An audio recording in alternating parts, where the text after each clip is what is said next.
The Nazis would do things that were just specifically geared towards breaking people's will. It was the people who had an ingrained sense of the quality of their work, or a larger story about who they are in the midst of the work, that kept their spirits and weren't broken. It was the father who was carrying the sandbag alongside of his daughter and wanted to show his daughter what it looked like to endure suffering with honor. Hello there. Hi, thanks for joining for Friday Reflections. Today we're talking about meaning and satisfaction. And this isn't really going to be a talk about like what the meaning of life is per se. It's more going to be the psychological dynamics that need to be in place in order to experience meaning or fulfillment or satisfaction in your life. So you could think of like three containers that that meaning is filled into. So the substance of meaning has to fall into place in these three different areas psychologically in order to feel fulfilled. And so that's kind of what we're going to be talking about today, the container. It could be filled with lots of different things. People kind of fill their life with meaning in different ways, but I wanted to share those three things with you today. I used to work a job. My first job when I was 18, I got a job at a Chinese restaurant, and I was a busboy, and I hated I hated this job so much, and it was a job that was like characterized by lots of very specific mundane tasks that were completely that felt at the time completely arbitrary and useless, like taking dishes into the dish pit, cleaning them, putting the dishes back where the waiters could get them, to only be dirtied up again 10 minutes later, and for me to take them back into the dish pit. It was just like this cycle.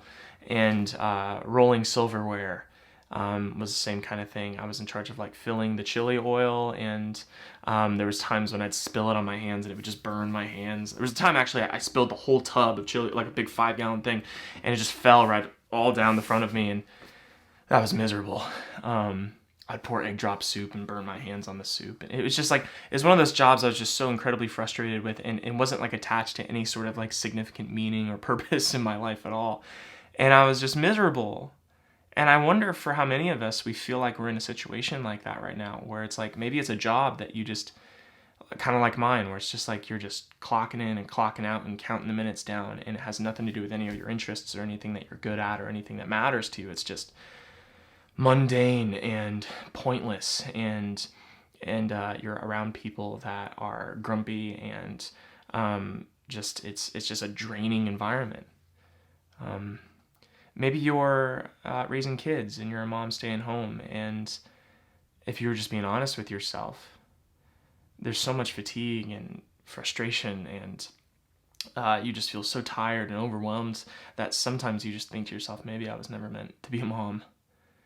And then that thought is immediately followed by just this rush of guilt and shame. Like, what did I just say? Like, did I really just think that? And it's like, there's no escape from this situation.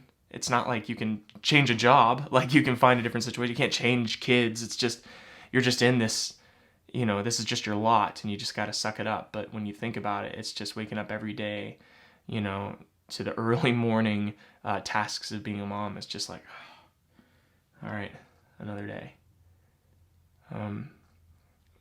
There could be tons of different circumstances, I think, that people struggle with when it comes to finding genuine meaning and satisfaction in their life. And I think we experience a lot of guilt when we're in situations where we feel like we should be finding meaning, like in the task of raising kids. Like, we should be happy about this, but we're not.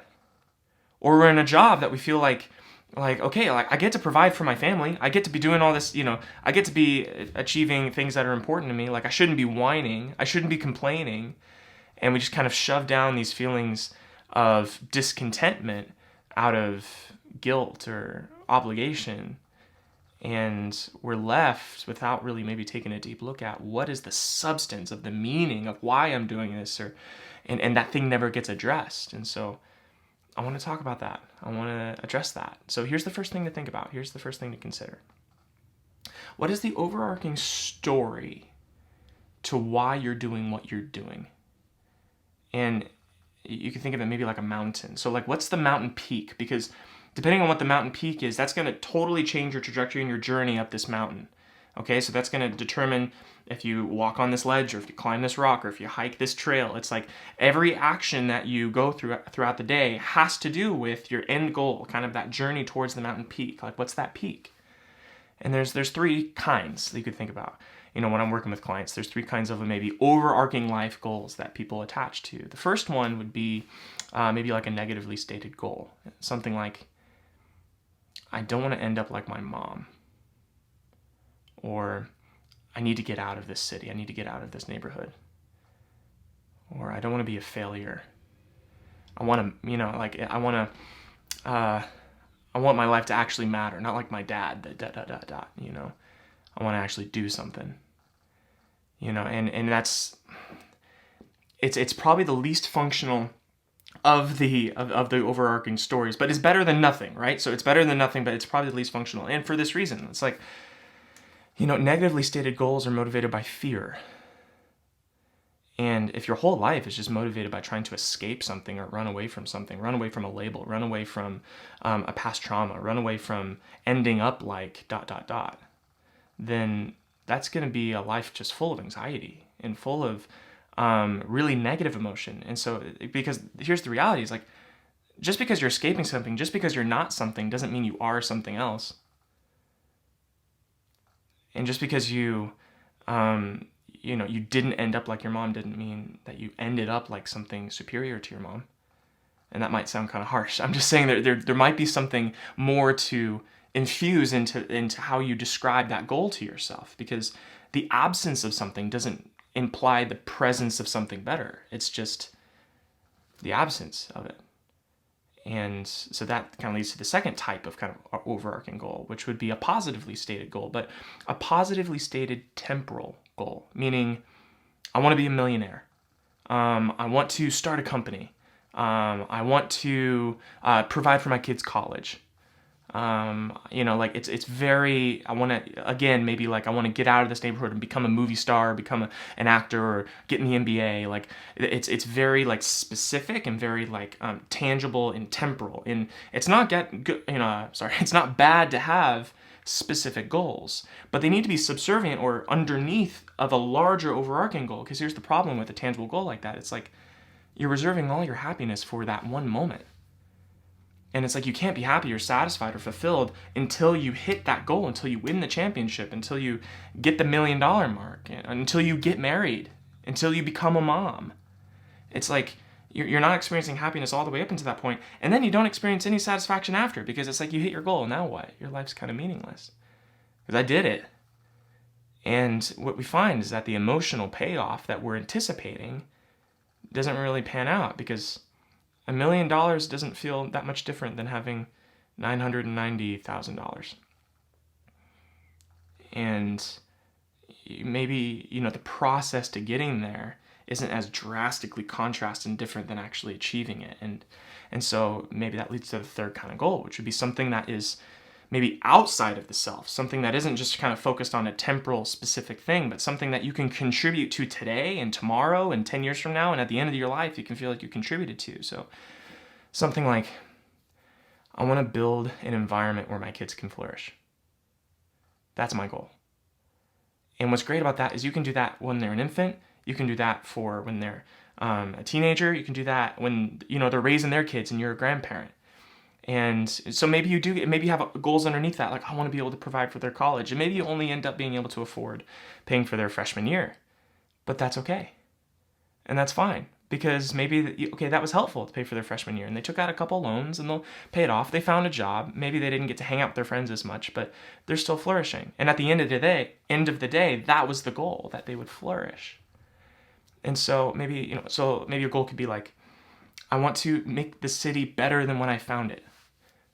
So when you're starting your business, maybe you're not riding or dying on that business succeeding. Maybe you go through a couple different business ideas, a couple different entrepreneurial endeavors in the effort of creating a company that, promotes the well-being of single mothers, or creates jobs and opportunities for people in hard circumstances to rise up, that creates a product that makes lives better and that enriches people's lives. So that there's some flexibility to a story like that that allows you to feel good about yourself. And what's nice about it being outside of yourself is that it's not necessarily your job to fulfill the entire thing. So while it's your job to be a millionaire, if that's your goal, it's like, I got to be a millionaire, you're the only one that can make that happen. Something like improving the lives of the poor, or being a positive influence in your neighborhood, making your neighborhood better, is something that you're actually joining the larger community in manifesting. And so there's a sense of rich reward and satisfaction, not just in your contribution, but maybe the team effort in being able to do something like that. And you're less defensive. It's less anxiety provoking. So that's a thought. The second thing to think about is maybe the aspect of taking responsibility, willingly taking responsibility and ownership for things that fall outside of your direct obligations. And what I mean by this is, when you look in the world around you, when you look in just your immediate environment, there's tons of things that are just off and not okay. There's tons of things that are in disarray, disorganized, not as good as they could be, and that aren't necessarily your job to fix. But if you willingly took that on, not because a boss told you to, not because you felt like obligated to, but with maybe a heart of like, okay, no, I want to take ownership over this, you might find that that's incredibly satisfying. So here's an example would be, your friend texts you and is like, hey, my kid is in the hospital. Would you be praying for him? Would you be thinking of him? And you're like, yeah. And you have two options maybe. You could text back and be like, yeah, I'm praying for him. I'm sorry, man. Let me know if you need anything. And the second option would be to take ownership and responsibility outside of something that's directly your obligation and show up to the hospital. Bring a meal. Sit with them in the waiting room while their kid is in surgery. Hold them.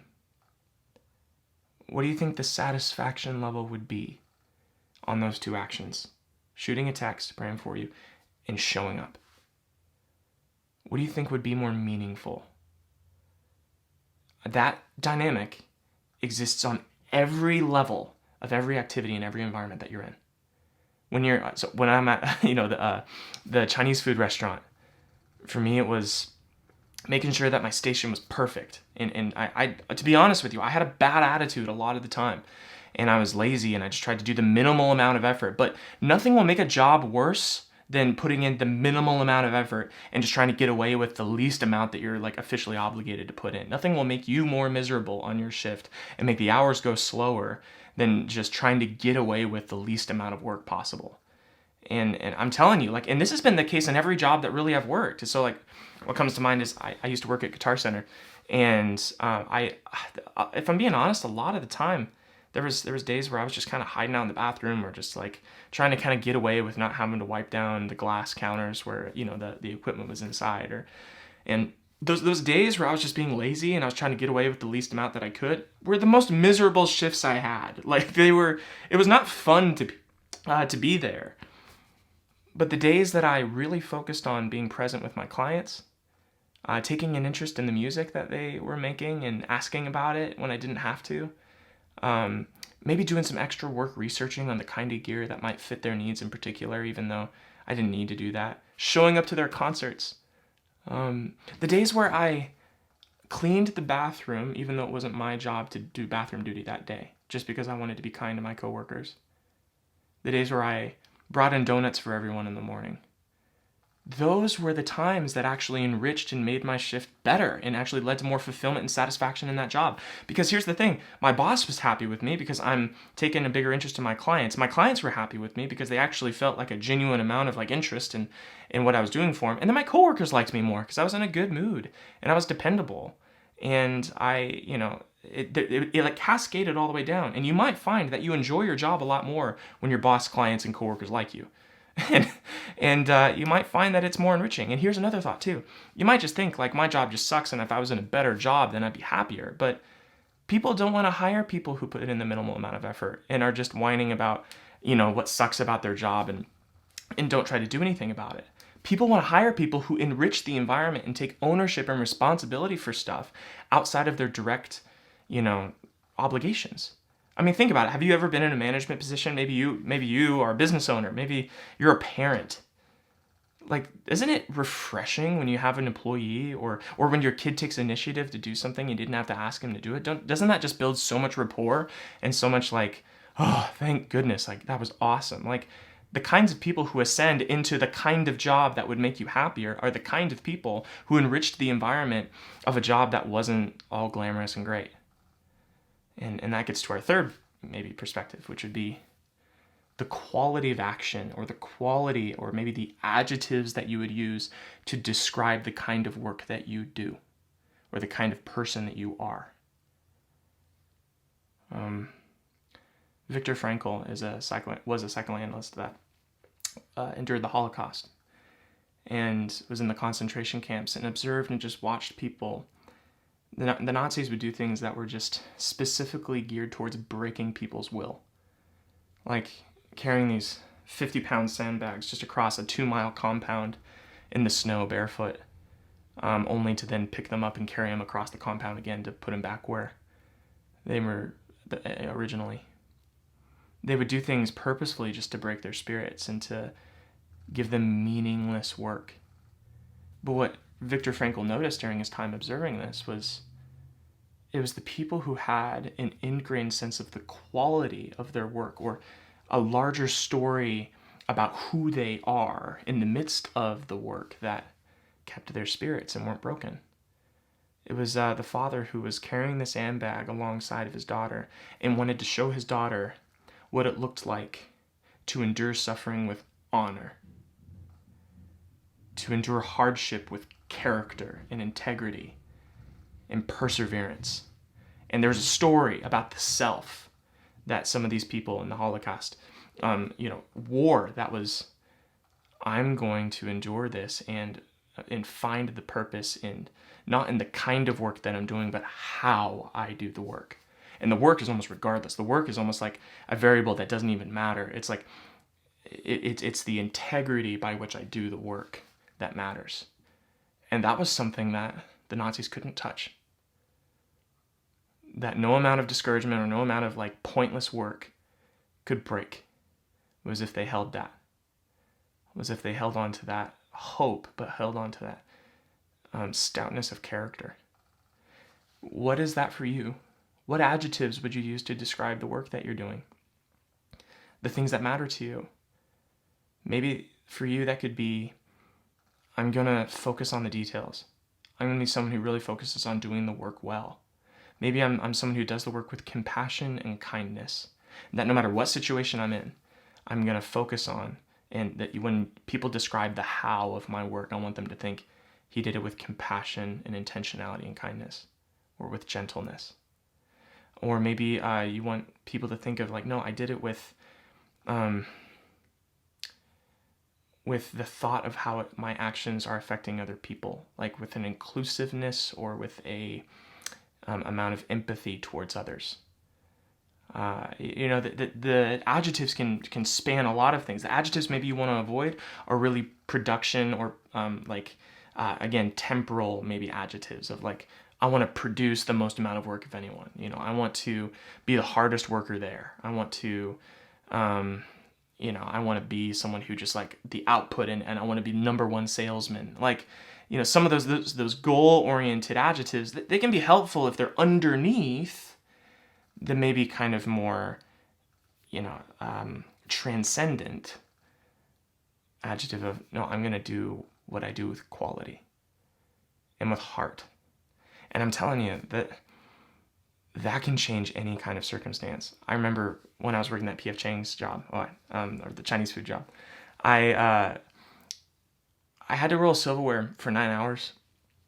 Some shifts, like maybe once, twice a week, I had to, I just had to roll silverware for it to be taken out and then unrolled and then used, put in the dish pit, and I had to roll it up again. And it was just, again, one of those jobs that just felt pointless. And I just thought, what I'm going to do during this shift is I'm just going to pray for every single person here for the entire 9 hours that I'm going to be here. And I did.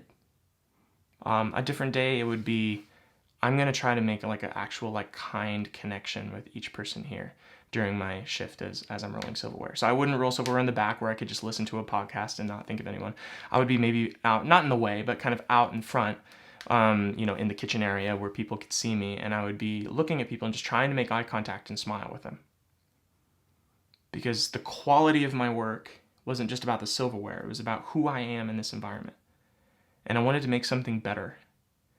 And I still have friends from that job that I see, I don't know, how long has it been? 9 years since I've worked there? And still in contact with a few of them. And that kind of thing matters. And so when we think about the 3 containers that meaning has to maybe fall into psychologically, there has to be a larger story. What's the story of what you're trying to do in your life? Are you trying to make the world better? Is your story have to do with not just improving the life of yourself, but other people as well? Is it transcendent? Do you have a focus on taking ownership and responsibility for things that fall outside of your purview? Like, can you look in your environment and find something out of order and fix it? Because here's the thing, if you do that, even about mundane things, you do that once a day, 365 days a year, for 10 years, think of like the dramatic change to the environment that would take place. Like that compounds, that kind of intentionality, even on small, mundane, seemingly insignificant things, compounds and produces meaning and satisfaction. And then the third would be the quality of action that transcends just the specific work that you're doing, but actually like imparts a genuine sense of meaning. Because it's not just about the work you're doing, it's about how you're doing it. I think that's how we experience satisfaction. That's how we experience fulfillment. And I think other people can tell. Our kids can tell. Our employers can tell. Our professors can tell. When you endure hardship, but with quality and with a story and with an ambition or with a stoutness of character that isn't touchable by the disorganized circumstance, it makes the world better. And it makes people's lives better, including yours. So that's my reflection for the week. Hope you have a happy Friday. I'll talk to you next week.